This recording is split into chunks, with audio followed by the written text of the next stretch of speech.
And just like that, the sky is opening up, folks. The storm has passed us. We were all safe here.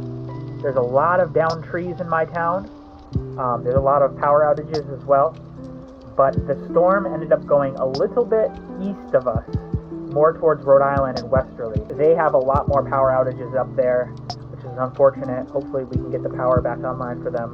I know that lots of trucks have been driving from all over the country to go fix power issues with this storm, so hopefully we can get your power back on if you're affected. But I want to say thank you for watching this episode. Thank you for watching this 3-part series on how to protect your yard and your home and your gardens from floods.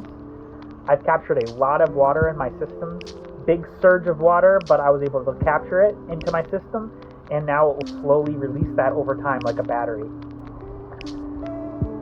The air feels great. I'm so happy to be alive.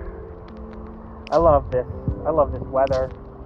The gardens, I can just feel the energy flowing into them. My goodness. Garden looks fine. Still messy as ever.